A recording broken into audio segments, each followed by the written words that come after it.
Here we go. I'm not ready. Like, are we going to talk about this or we're just going to go?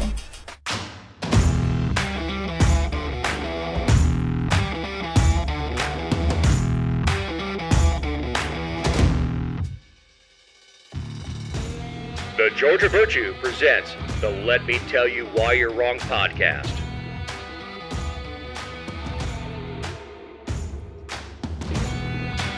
This is episode 259. This week, we have a new cast member. Politicians hate politicking. Consolation prize for Buckhead. Crossover recap. And a show update. I'm Dave Roberts. With me is my partner in this endeavor, writer, journalist, dog mom, and owner of the GeorgiaVirtue.com, Jessica Szilagyi. And coming in from the minors, being called up to the major league, we have former guest, new cast member, Ken Pullen. He lives down in Pike County, went down for me, up for Jessica. I've been married for 20 years. You get less time for manslaughter. 2 kids. The oldest, Luke, is about to start costing him a lot of money. Just got accepted to Belmont Abbey College. And his daughter, Libby, who's 15 and you're going to have 2 kids in college at one time. That's going to be awesome. Yeah, very expensive. And driving. You just look at that insurance bill and just cry. Yes, every day. And of course, you are a representative emeritus. Ken, Yeah, welcome. sir. Yeah, sir. Back in 2019 and 20. Yeah, thanks, Dave and Jessica, for having me on. Yeah, we're excited. Well, you're not just on. You're neck deep into the doo-doo now. Yeah, well, I always heard being on a podcast is you can make a lot of money and become famous. So I'm very excited for this opportunity. Life-changing. Yes. Yeah. You're welcome, by the way. Thanks. Yeah. That extra money that you had every month to play golf, it now goes into the podcast. That's funny. And you travel a good bit too. Yeah, we do. We like to travel to national parks around the U.S. And last summer we got to travel to Italy, which I think the family wants to go back again this summer. We loved it over there. It's very nice. People were super, and food was amazing. Well, that's how I judge any place, is by the food and honestly the food and the fishing. Well, I'm looking forward to recording one of these episodes on your fishing boat. So let me know when.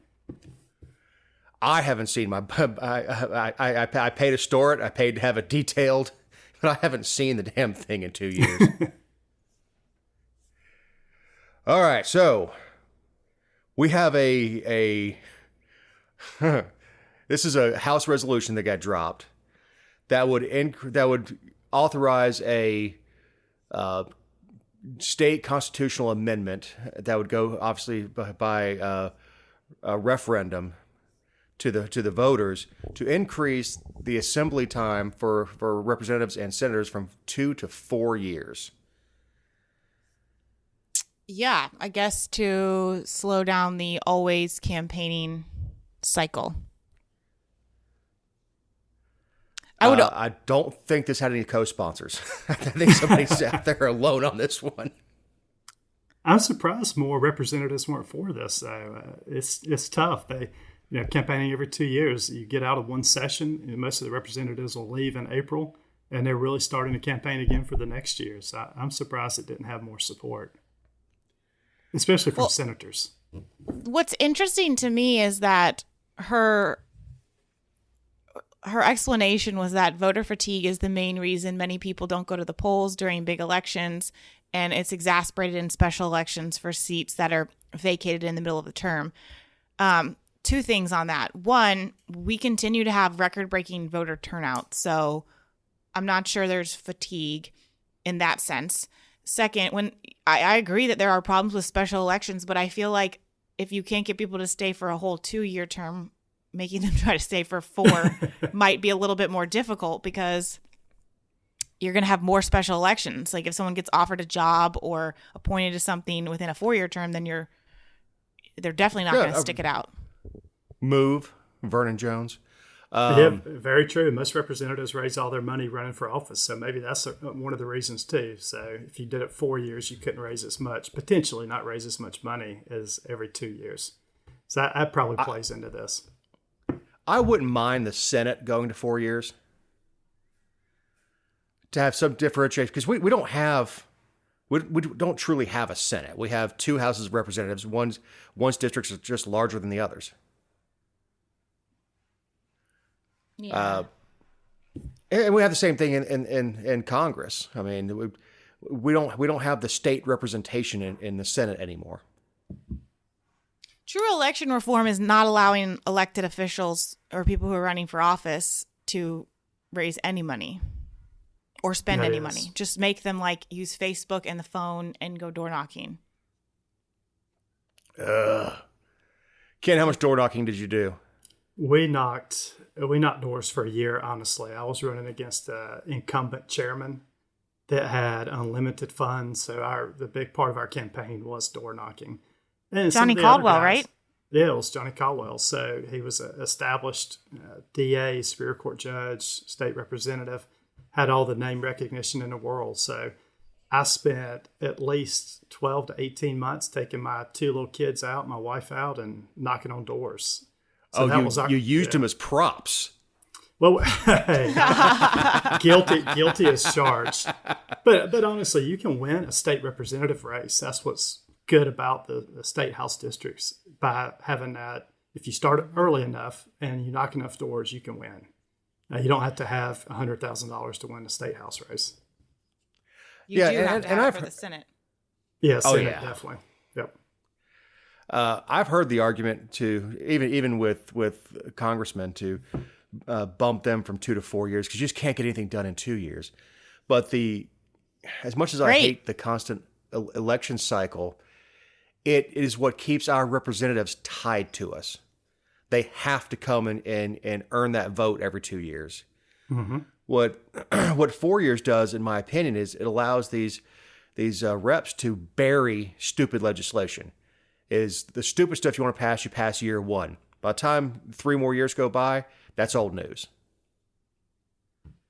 The hell, they do it now, because by the time the next election cycle comes up, it's forgotten.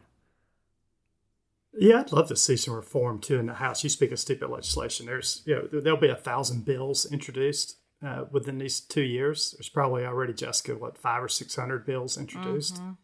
I would love to see some type of process where every bill got a committee hearing, and I think it would cut down a lot on bills being introduced, these stupid bills, because come in front of the committee, if your bill gets voted down or doesn't get a second to actually have a vote, that's going to be pretty embarrassing for a lot of the representatives. So I'd love to see a process where committees met more at the Georgia House, and your legislation, you had to go in front of people and defend it, versus just putting legislation in that you know is not going anywhere, but you're just doing it to, for a campaign publicity stunt. I'd also like to see them have to pre-file the bills. Once, other than the budget, nothing can be filed after the legislature convenes. You get that 3-week, 4-week period from December, or open the whole thing up from December to the second week in January, whatever. I agree. But I don't think once the legislature convenes, you can't take money and you can't file new bills. And that would also slow down the process, because it's once they start getting together, they come up with these terrible ideas, and it's just awful. Yeah, there's a lot of bills introduced over dinner at night. And one of the things I saw that I thought you guys would like is there's a bipartisan effort to ban booting. I don't know if you saw this come out this week. I did see that. Yeah, one of my friends, Senator Josh McLaurin, is a big proponent of that. He's on the Democrat side, but I was at dinner a couple years ago at a steakhouse in Atlanta, and a Republican chairman, got his truck booted. And I honestly thought that year there would be legislation dropped that would move forward with disallowing that booting practice, which I think they need to do. I don't think anybody should be able to stop you from being able to travel in the state of Georgia, a private company. So I'm a big proponent of that, and I hope Josh and team get it done. It'll be interesting. Don't touch my truck. No. If you want to stick a ticket under the windshield, fine. Don't touch my truck. Yep, exactly. So, sorry, Buckhead. No city for you. But you could have a state patrol office. Yeah, we were talking before the show started about how there's been a kind of a shift in allowing things to go to the floor and then fail. And the city of Buckhead bill was one of them that Lieutenant Governor Burt Jones let hit the floor, go for a vote, and crash and burn. And there were some Fulton County legislators that Republicans like John Albers and I think he's probably the only one up there that was a Republican, but they voted against it, which is also interesting. Yeah, that bill didn't die. It was assassinated. It was. And I like the style of the Lieutenant Governor so far. He's allowing more bills to come to the floor and have up and down votes. I like his style so far. I don't know where this is coming from. It's definitely not the process in the House, especially up under the former Speaker. And we don't know how Speaker Burns is going to carry on with business. But typically in the House, you don't get a floor vote unless you know it's going to pass. And Lieutenant Governor Jones is allowing a more open process in the Senate, which is good. Yeah, absolutely. We need to be able to see where our representatives and where our senators stand. And the only way you see that is up or down vote. Or in the case of many is no votes, like Vernon Jones. But as a consolation prize... Yeah, they're going to get a state... Go ahead. No, yeah, they're putting a $1.25 million state patrol post in Buckhead for presence. And this was from the House's... Like they said, they were going to put it in the budget from the House side. And Speaker Burns said that, this will improve the ability for troopers to respond to incidents on the northern perimeter. Like the statement was so politically correct about, well, we're not trying to override the cops or take over their territory, because truthfully they can't, because that's not what, like, troopers don't respond to domestics. They don't respond to, they run traffic and they respond to crashes. That is their job. Like, we're already making them do things that their job descriptions don't entail. So it's like politically correct, but also a power move at the same time, which is the worst kind of thing to do. But here we are. Well, it's not like the city is giving them another station. I don't know that this is going to do anything to curb crime that's in Buckhead at all. I mean, I don't think this is a move to curb crime in Buckhead. It's like Jessica said, State Patrol monitors and responds to traffic incidents.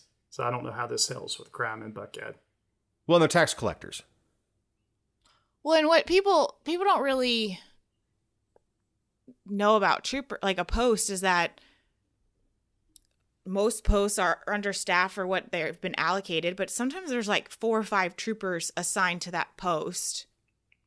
And that's not per shift. That's just in general. So, I mean, yeah, you'll have a presence there, but it's not like all of a sudden in Buckhead there's going to be 20 troopers around the clock just swarming the area for this increased presence. That's just simply not.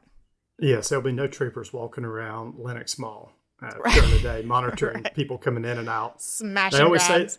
They say the most dangerous time when you go to Lenox Mall is not going in, but coming out with the merchandise you bought. So you've got to have your head on a swivel coming out of Lenox Mall.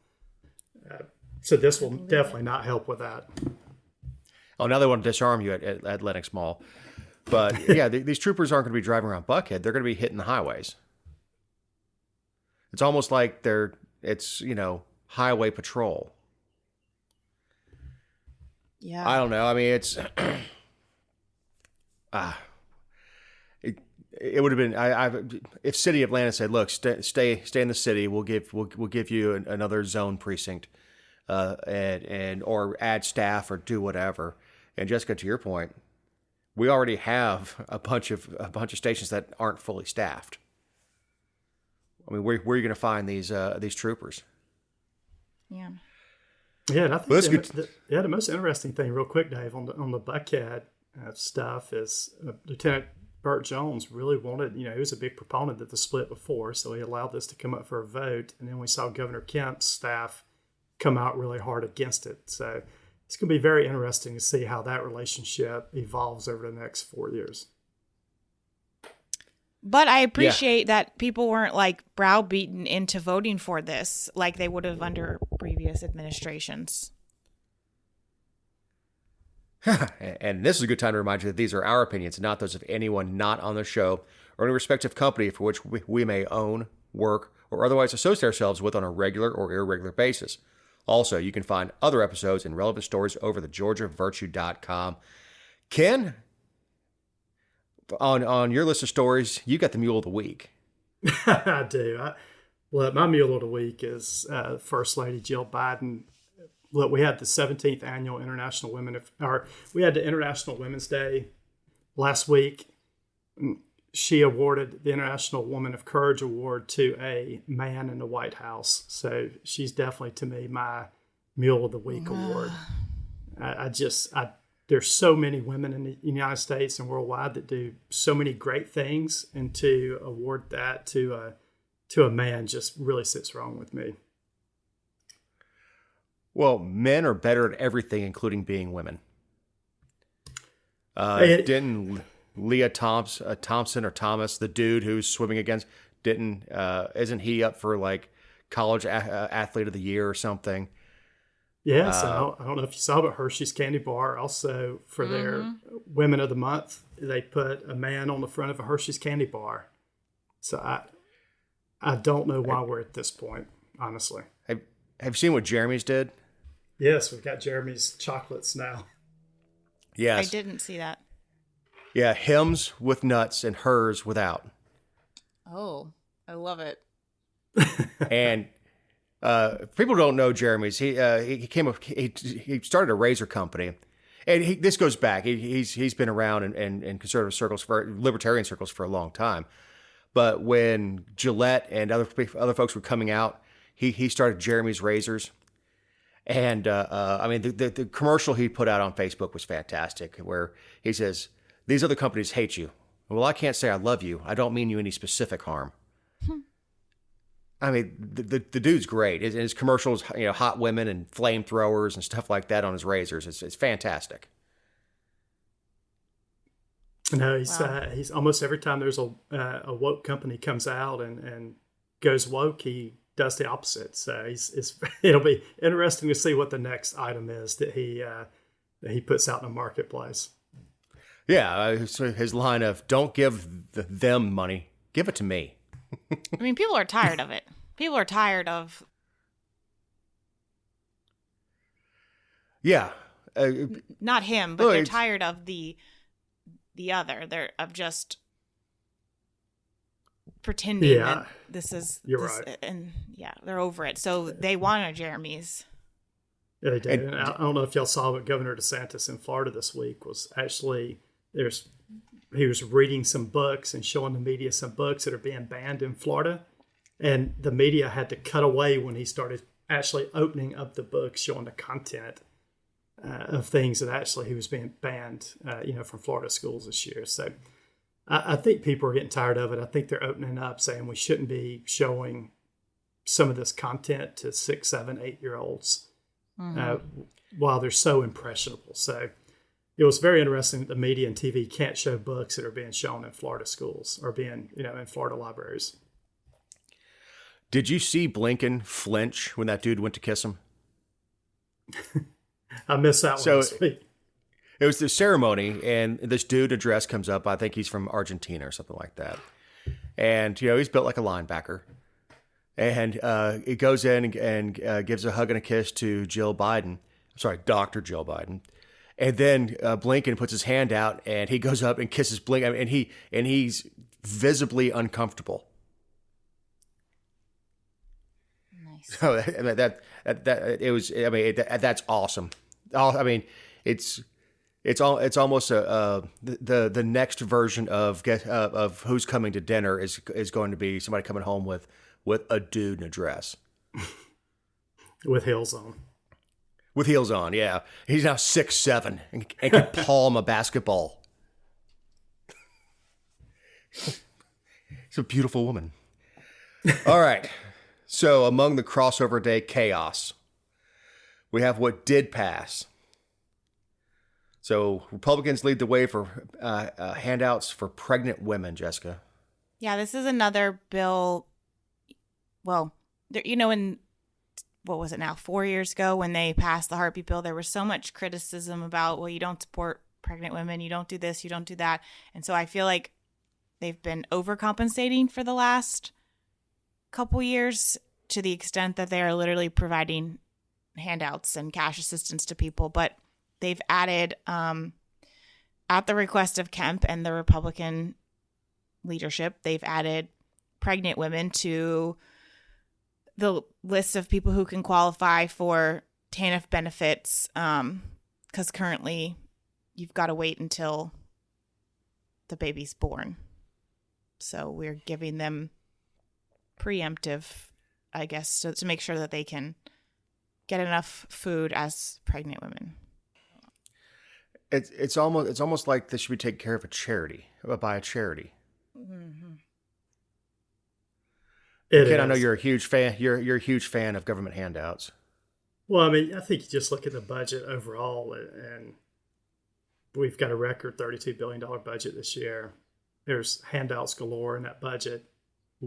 Two of the only people I saw speak out against it was Senator Colton Moore and Representative Charlize Byrd. So that budget just got handouts galore in it. I'm not surprised by this. Like Jessica said, part of the heartbeat bill that was passed a few years ago was the emphasis was to say that the unborn baby was a citizen. You could declare the unborn baby on your taxes. So I think this is another path for Governor Kemp to continue legitimizing, or not legitimizing, but giving more, money and funds to the women that are pregnant as they move through that process. It never works. When Republicans try to out-benefit Democrats, it doesn't work. You never get a pat on the back from the Democrats. You never get a, wow, thank you, that was the right thing to do from, no. That's never the case. It's always not enough. Republicans cannot outspend Democrats to get Democrat votes. No, but we're trying it at a state level. We sure are. And also everybody knows at this point that Kemp's not going to just go retire from politics after his run at the governor's office. He's probably going to seek higher office, probably going to run for Senate. And what greater way than to say, I gave cash to pregnant women? Well, that's what I'm saying. It doesn't work. You're not going to out lefty pajama boy. You're just not. No, you're right. The teachers, the state employees, they're going to get a lot of handouts over the next 4 years. Like Jessica said, Governor Kemp is on the pathway for a Senate run. Lieutenant Governor Jones is on the pathway to being the next governor. So both of those guys they'll find plenty of giveaways to people over the next 4 years in Georgia. With our money. Yeah, and what a wonderful time to be alive, huh? It used to be a struggle against right and left, and the right saying, this is a private problem. This is not a role of government. To just struggling over how much to give away. It's like they're afraid to say no. And look, Jesse Ventura is a nutcase, but he did say something when he was running for governor, and this is back in the 90s, where a woman asked him about some problem that she was having, and he, right in front of the camera, said, "Ma'am, I'm sorry to hear about your situation, but that's not a government problem." More people need to hear that. Yeah, but the problem that the libertarians have is they get represented by people like McAfee and Jesse the Body Ventura. Yeah. We need more Shane Hazels in the world and a lot fewer Jesse Venturas. Yeah, Shane, Spike Cohen's of the world would be really good leaders. Yep, I agree. Yeah, and people that go on Kennedy. She used to do a show called The Outsiders. It was just mostly libertarians that had, and it didn't have a wide appeal. And I think her primetime show gets a lot more views. But it was just The Outsiders, and it was a group of libertarians that kind of had a round table about, the Republicans suck, this is why, the Democrats suck, this is why. All right, so we get a Georgia Senate passes the Zuckerbucks ban. Yep, elections, always elections, right? So they want to prohibit gifts and third parties from helping elections offices, election officials. Of course, the cap is at $200. Like you could still donate $199, just like whatever. But they want to make sure that it's public funds only that cover the cost of administering our elections. And it'd be a felony if they don't.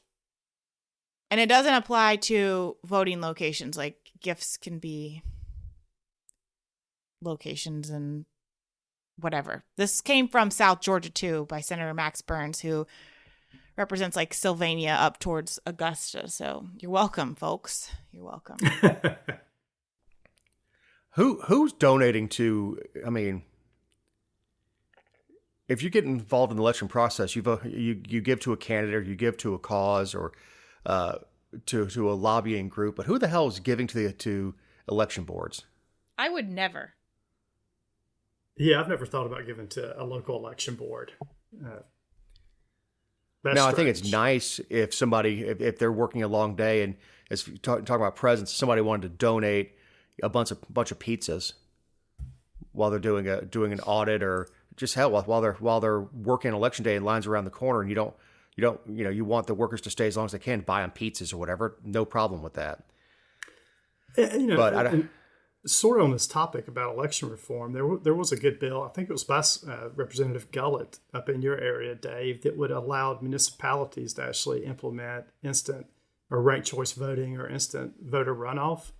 I mean, if we want to help out local election boards not work as much, pass that bill and allow us to eliminate some of these runoffs in the state of Georgia, which I think it was 56 or 58% of Georgians would prefer we get rid of runoffs. So that would have been a very good way to actually give people a break at the local, give voters a break and give local election office workers a break. But instead, we pass a bill like this. So I'm a big fan of Gullett's bill, and I think we need that in the state of Georgia, and I think there's a push for that. Currently, it just can't get over the finish line. There are people that are adamantly opposed to that bill. Secretary of State's office. Yes. Sorry. Well, I don't much care what Cliff from Cheers likes or doesn't like. But there's even from the citizens out here pushing back against the bill, saying that's a plurality. People get elected without having a majority vote. And especially in primaries, the best way to do that is take all state funds out of primary elections. Let the parties put on their own elections and watch how they start saving money. Yeah, I totally agree with that. I think the Republican Democrat Party, I don't want to pay, my tax dollars shouldn't go to pick a Democrat candidate. Democrat candidates or Democrat taxpayers, their dollars should be spent with Republicans nominating their representatives or their choices to go on a November ballot. I think that's a good way to we should move towards more of a caucus-style election for Democrats and Republicans and do away with that. And it would save the state millions of dollars. But I don't know. Go ahead. Even the upcoming election, we're going to have a primary for president and then go and have a primary for our other elected officials. And then, in many areas, go to a runoff. So the election folks that work these polls are going to be working from January through July, and then again in September when polls start opening up for early voting for the November. Yeah, it's going to be nonstop. The instant voter runoff or the voter runoff that Gullett introduced would have been good at a municipal level to try the concept out. So we're not talking about implementing it at a state level yet. Let's do it at the local levels. Let's see how it works out. And if it works out, let's continue expanding up to the state level. So I was a big fan of that and kind of disappointed it didn't get through this session. And I really want to see, especially with the Libertarian Party, this, first of all, the myth that Libertarians only pull from Republican votes. So what we would see with ranked choice voting is a bunch of people voting for Shane Hazel, for example, and then where do those votes go? To which side do they go in the ranked choice? We don't see that with runoffs because you don't have a 1-to-1 comparison as to who showed up for the election, who showed up for the runoff. We have no idea. As far as the parties doing their own selections, the Libertarian Party already does that for their primaries. They select who they're going to run. And people say you always need to have 50+1 to win. We have turnout 25% a lot of time in primaries. In the runoff, you've got a turnout of 10 to 12%. So the turnout's becoming so low that the 50+1 is really, you've got to win 5%+1. So I don't buy the argument that you should always have 50%+1. I think we can get around that. Well, it puts a focus on ground game. Who's knocking on the doors? Exactly. Who's getting their votes out? And look, I don't have a problem with low turnout. I would prefer people who have no idea what's going on to either skip the races they don't understand or don't know anything about. If all you care about is who your congressperson is and who the president is, go and vote for those two and skip the rest. If you don't know what's going on, stay your ass home. You know what? I'll get a whole roll of the stickers, and you can put that on Facebook. As long as you have the sticker, everybody think you care.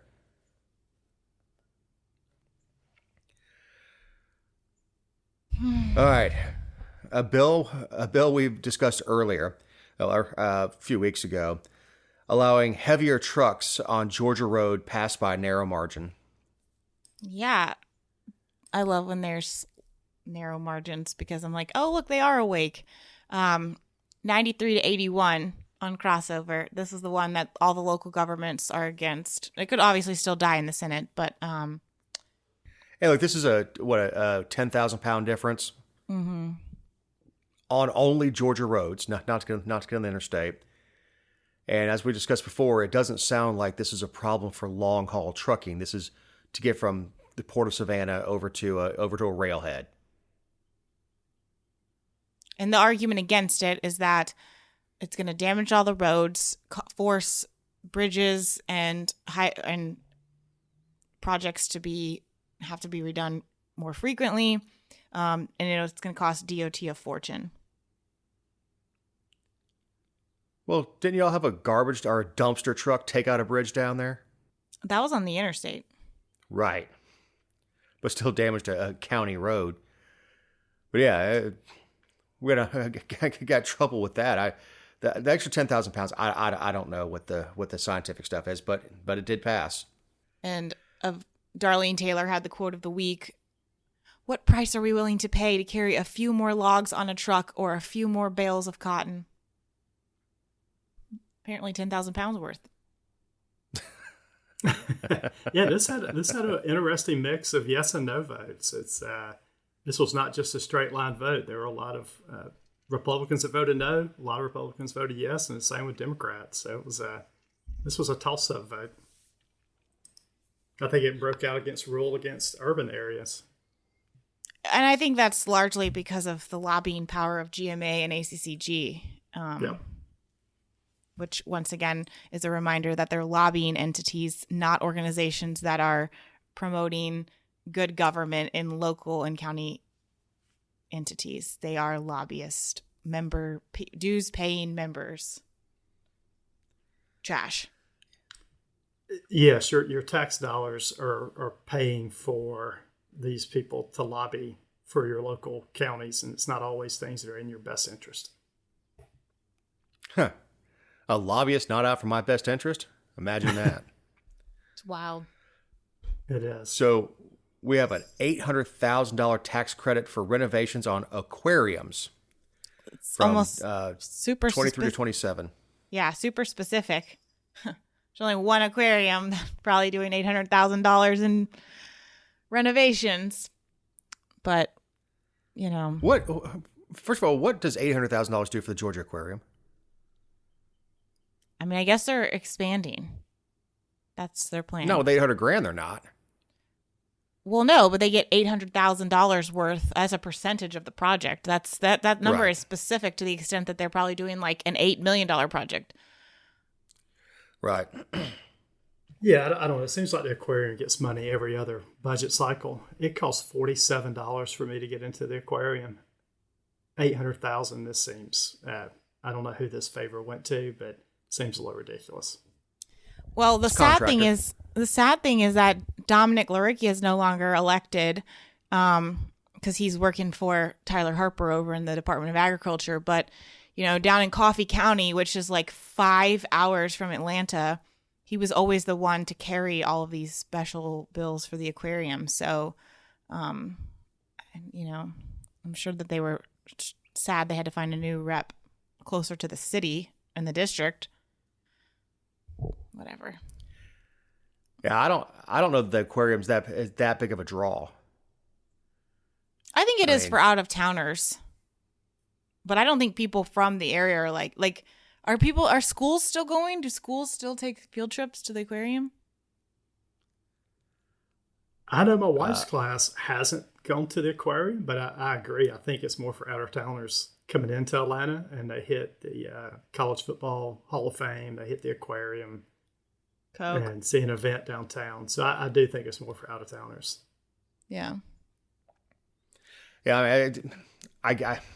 Yeah, nobody's coming to Atlanta for the aquarium, but I guess when you're here, you go and drop $50. Plus, I'm sure $8 for a Coke. Yeah, maybe if we'd have passed a casino bill and had a casino in Atlanta, we would have driven more people into town to go to the aquarium. So that could have been a beneficiary. Yeah, because everyone who's here to gamble is going to go It's going to go to fish. the aquarium. Yeah. No. There's a ballroom behind the behind one of the tanks, and I went to a economic lunch there, and it's the backup to the Beluga tank. You go ahead and turn that into the casino. So it's just like the MGM Grand had the tigers behind the glass. You'll be able to sit and watch whales while the state slowly takes your paycheck. That's funny. All right, a new sales tax on digital goods passed 162 to 10. I guess people just don't sign pledges or make promises not to vote for new taxes anymore. And HB 170 seems to be like the holy curse of tax bills because that was the transportation tax several years ago. Like that number, whenever I see it, I'm like, oh, it's going to be bad. It's going to be red. But this is just digital goods. Like if you buy something from me on the internet and I provide it to you like in a PDF file or a video file, I have to collect sales tax and remit that to the state. And, I'm all for sales tax as an equitable form of taxation, but not under the current plan when you're literally taxing everything, every product. I pay tax on the computer. I send it to you on the internet, that I send it over on all the products I use to buy it or to make the digital good. And then like if I make an audio book or a PDF book that you can print and download, I've got to assess tax on. That's ridiculous. Well, that's going to go to all those news stories that we send to each other that are behind a paywall. Mm-hmm. That's what they're after. Yeah, I'm not sure how They're effective after that. that will be. I have no idea. How effective is government ever? And Jessica, have we covered all the ways that you can trade online now? I mean, is everything taxed at this point? Because I know a few years ago we taxed more digital sales on our sales from Amazon, and has the Georgia legislature covered it all now? I think so, because I'm pretty sure that last year they went after like Instacart and DoorDash and all of that because on some, they slipped through during the pandemic, and that was horrifying to not collect that tax revenue. So I think we've hit all of the covered all the bases. The only thing that I still don't think we tax is like iTunes, like an app download or I don't like a song download. Stick this one in your pipe. Digital services is going to cover OnlyFans. Well, yeah, that's true. You're going to have to pay sales tax on the picture of the ass you just got. Unless she mails it to you. Unless she mails it to you, yes. Take a Polaroid, stick it in a plain brown envelope, and send it to me. So you can pay for tax or you can pay for postage. Take your pick. Yeah, so it is a time of year for taxes, and you got to figure all those OnlyFans quote unquote models now gonna have to pay income tax on all their feet pictures. Yeah. It's like that. It's any sort of economic freedom, and they look at it and go, "Oh hell no!" All right, duty-free planning period for teachers. I got nothing. Yeah, me either. Look, my wife's in a great school system. Yeah, she teaches down in Pike County. They have planning. This is sort of like the recess bill a few years ago. I think we get torn between local control again and what local school systems should be able to do, and then the state telling local school systems what they have to do. It seems a little bit of a heavy-handed state policy. So, yeah, they want to make sure that if teachers who spend more than 50% of the regular school day teaching, they have to have a duty-free planning period. Unless there's like an emergency or some sort of safety concern or what have you. Well, when I read the name of this, I thought they were talking about tax free because I thought that too. I thought it was more like about the tax free holiday, like they're required to have go buy their accessories ahead of the school year at a tax free rate, which would honestly, of how terrible that would be, that would still be better than this. Oh yeah, no doubt. So we have a raise the age act. Oh, Mandy Ballinger. She's usually not too good with the ideas, but this one wasn't terrible. Because we talk all the time about when you're an adult, right? Like we've got some things for 18, some things for 21, some things you can. And so this was about when you can be charged as an adult, and when you're charged as a juvenile. And it's specifically with regard to, there are certain crimes that are always going to be for 17-year-olds. They'll be in a superior court as an adult, like murder, certain armed robberies, things like that. But that's a different code section. This one,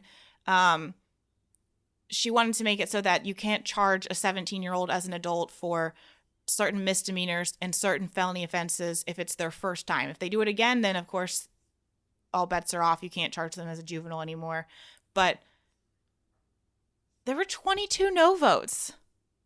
I don't know. Ken, would you have voted for this? I'd have voted no, and also saw that the no votes came from more of the conservative block of representatives. Wait, so you would have voted against this? Yeah, I probably would have voted against this. Just looking at, I haven't read it in detail, but I was looking online to see who voted no, and it was the common people that vote against, or the typical people that would vote against it. It's like Emery Donahue, Fleming voted against it, Matthew Gamble, Joseph Gullett. Okay, hold on. Fleming is not a conservative. No, but yeah, he's the lawyer in the group. But you had Charlize Byrd, Joseph Gullett. I just can't. Trey Kelly can't voted no on it. So this is interesting. That does it's an interesting group of no votes. Not that tells you anything. No, the fact that Trey Kelly and Barry Fleming are thrown in there for me is like means it might have been good. It might have been a good bill. But we treat 17-year-olds differently across everything. You can drop out of school at 16, you can emancipate at 16, but you can be charged as an adult for some things at 17. Some misdemeanors, we put them in the Department of Juvenile Justice for some things. Sometimes they go to superior. Like, it doesn't make sense. And I don't think children are looking at the law saying, well, can I commit this crime for the next 6 months and then had to face real consequences? I don't think that. It's just we have not applied the law equally across things. Well, like I hate to put a criminal record on a kid who gets in a fist fight. Well, we do. I know we do. And I there are several states to address that. Specifically, it's called mutual combat. If you're both agreeing and squaring off, it's not a crime. Obviously, if you pull a weapon or you curb somebody or you continue to beat them when they're down or something like that. But the several states have laws of mutual combat where if two old boys square off, that's on them. As it should be. If they decide to fight, that's a lot different than someone getting jumped in. I can't say I've never cleaned anybody's clock. But Moving along, we have Prosecuting Attorneys Oversight Commission. We talked about that. It barely passed 98-75. This is Gullett's bill. Just got too political. Like they've made it. It's not Gullett, but just the conversation about it has become too partisan. Like they're making about Fannie Willis. It's not about her at all. No, it's about Dick Donovan and making sure we have a mechanism next time we have somebody like Dick Donovan in office that we can remove him. That doesn't include convening a special session to do an impeachment. Yeah, because you can't up until Donovan was actually charged, we couldn't remove him. He was a constitutionally elected officer. You can't just do a recall on him. The governor can't remove him until he's charged, and the only thing the legislature can do is impeach him, which you either have the 40 days of session or you have to pull, which will never happen. They'll never give up that much time of grandstanding in order to and do an impeachment. Terrible. All right, so the not passes. The House didn't move on a sports betting bill, which made Chris Clark from the Georgia Chamber sad because of all the money he would lose for education. Yeah, he's in this article from the Associated Press, like whining about how sad it is that this didn't happen because the children, of course, like I would bring all this money for education. Well, I mean, I thought the chamber was for business. Like, stay in your lane, buddy. We don't need you advocating for education. The chamber out here started wanting to advocate for against a pro-gun bill or something like that, and I lost my ever-loving mind with them. Because one, that's not the chamber's sector of fire. Get back in your box, bring business. Don't worry about everything else. That's the only reason the Chamber of Commerce exists, is to benefit the business owners who are members of that chamber. Especially at the local level. I mean, the state chamber lost their way a long time ago, but particularly at the local level, like your job is to support local businesses. Yeah, and I think the local, there's some good people in the local chambers. I agree with you, Jessica. The state chamber really lost its way a few years ago. But but Dave, 100% right. Local chambers, it's about bringing new business into that community. Another disappointment for Chris Clark was seatbelt legislation that would allow the failure to wear a seatbelt or safety restraints for children as admissible evidence in a civil action. Yeah, so right now if you sue, you can't talk about the fact that a kid wasn't wearing a seatbelt, which is an interesting thing. But, like, again, what's with the chamber? Like, what? I mean, it just... Well, the last part of it, as a basis for insurance coverage, for canceling insurance coverage, that is the Georgia Chamber. That's the insurance carriers going to the chamber saying, hey, listen, we want to use this as an excuse to not pay. Look, it is interesting to say it's not admissible if I get in an accident and I hurt somebody and they're ejected from the car and all that stuff, and it was I ran a red light, whatever the situation. It cannot be brought up in court that the majority of the injuries could have been avoided by wearing a safety belt. Yeah. Interesting what's not admissible in court. All right, Jessica, the last story is on you. It's not on me. It's about you. You are taking a step back from the show for a little while. I am. I just have a lot going on with the Georgia Virtue, and it's at a crossroads of growth and things like that, where I just really need to focus on court things, and the Department of Corrections is something that I'm really honing in on. And so obviously I very much support the show and will be listening and rooting for Ken and Dave to bring all the best commentary and tell everyone why they're wrong every week. But I will be a little bit less frequent of a voice. So, yeah, and look, this is still your show. I mean, it's... No, it's not. It's always been a group effort, no matter who is involved. Well, and you were the last of the original three, the unholy triumvirate. 259 or 69? Yeah. Yeah. A lot of episodes, a lot of topics, and a lot of smack talking. Yeah, a lot of inappropriate humor on my part. Yep. Yeah, I've noticed that over the years of listening to the podcast, Dave. And I met, Jessica, we met back in 2019, I guess. I was elected in 19, went to the Capitol, and for a brief 2 to 3 week period, sort of lost my way thinking I need to be one of the good old boys up there, and quickly called Jessica, I think about 3 weeks into my term, and said, I need your help. Jessica she helped us with legislation. So helping read legislation and giving her view on what was good and bad about the legislation. So I very much appreciate you doing that for me for a couple of years. It was an invaluable service. Like anything, we didn't always agree, but I probably agreed with you about 98% of the time. And when I didn't, I heard from Jessica. So if I ever made a bad vote in the house, I would always get a text message saying, like, what were you thinking voting for that? So I was about to say, you get a note, don't be stupid. Yes. So Jessica helped out quite a few of the legislators up there during that period of time. We had a good, solid group of people that Jessica helped, and we would always get around and talk about the write-up she did for us to just help us out. People don't realize, when you've got on crossover day and you've got 100 bills to vote on, there's changes being made all day long. Jessica would be sitting there watching rules committees, watching the changes to the bills and letting us know what was going on. So it was an invaluable service. We became friends during that period of time, and I've listened to the podcast ever since. And I don't know how you do everything you do, honestly.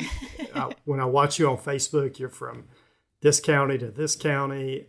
The Department of Correction work is amazing.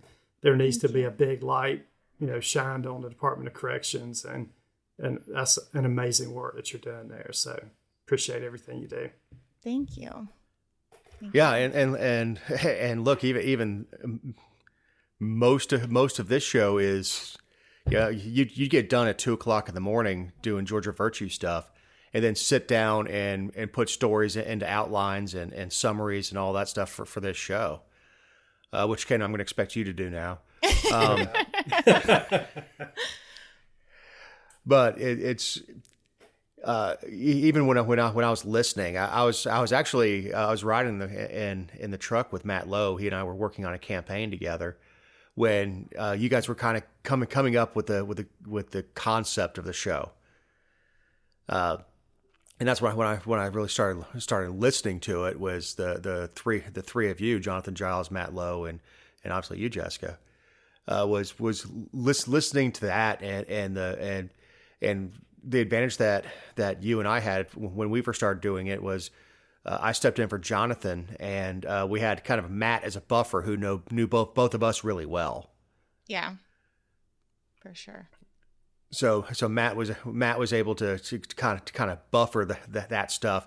Even to one point, I was sitting in a friend's office with Matt, and we're having a glass of bourbon. I said, "Would you?" Because you were getting onto me for mispronouncing your last name. I said, "Would you spell her name phonetically for me, so I can read it?" Because I think it was just 2 episodes in before you told me it wasn't pronounced Sizlaji. Yeah, that's okay. But you know what the best part about all of this is that I don't know exactly what number show that Dave joined it on, but Dave and I still have never met in person. So that's what makes like this entire thing hilarious, because I mean, it's like at least 4 years. Yeah. Oh yeah. We've done, I think we've done 200 together at least, but the show hadn't been on that long before I came in. Yeah. And what's funny is, 4 years ago, it was a conversation between the three of us, whether or not to kill the show. Mm-hmm. Jonathan was going away, and Jonathan was doing the editing at the time. And honestly, the early days of the show were a lot of stumbling with getting it dropped on the right day and things like that. Not that mistakes never happen since then, but I think it's gotten a lot more professional in the way we do it. Sure. Not my humor, mind you. My humor's still very sophomoric. We can't fix everything. No, believe me, Connie's had 20 years to try to fix it and it hasn't worked. Yeah, our wives cannot change us, Dave. Don't try. Yeah, I've backed off the F-bomb. That's about it. For The Eric's subject matter sake. hasn't changed. For Eric's sake, yes. I think the last time I actually wore out his bleep button was talking about Peachtree City. But I'm going to miss talking to you every week. And of course, we chat online. That sounds bad, but we chat online with stories going back and forth during the week anyway. And I don't expect that to stop. And of course, I'm still going to use the Georgia Virtue as a source for a lot of the stories because you've covered Georgia so well. Thank you. There's nobody else doing it well. You'll see a blurb. If something gets bad enough, you'll see a blurb. But this stuff with the Georgia Department of Corrections, you were on the tip of the spear on this thing. Yeah, I'm giving them a run for their conscience, I guess. Not their money, but... Well, their money's our money anyway, so... Right.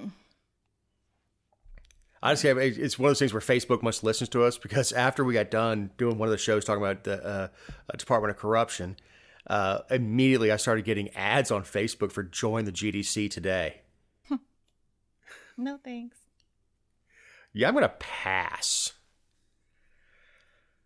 Yeah. But as we're winding down, as I'm looking at the clock, I'm going to miss you. I know Ken's going to miss listening to you because now he's got to listen to himself. It's not as fun. I'll tell you that much.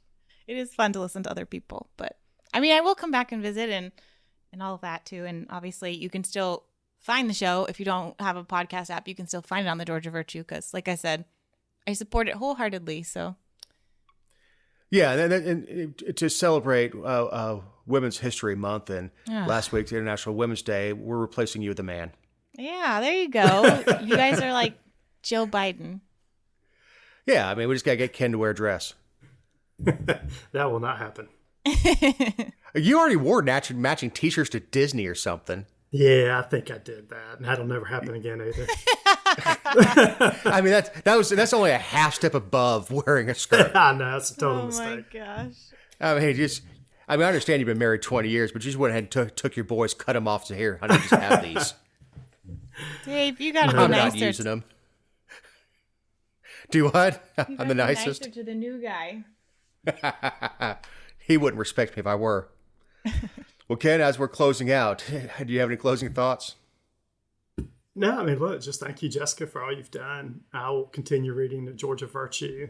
And then as the Senate and House wrap down this year, I'm very interested to see how the school choice bill goes that Greg Dolezal, Senator Dolezal, passed out of the Senate. So big proponent of school choice and hoping that can get across the finish line in the state and get signed by Governor Kemp.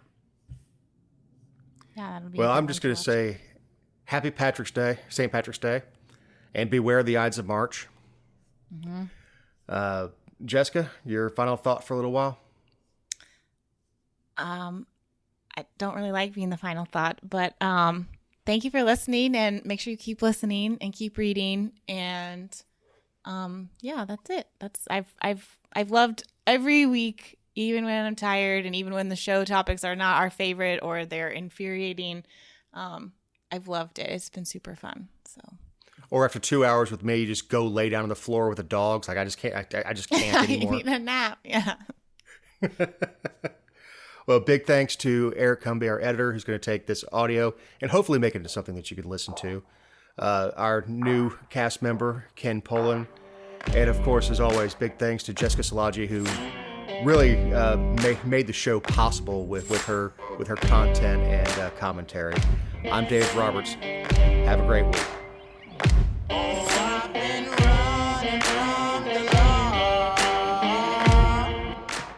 Hope they won't shoot me down soon.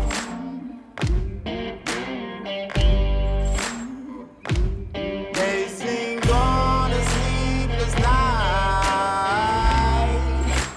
Try to catch me howling at the moon.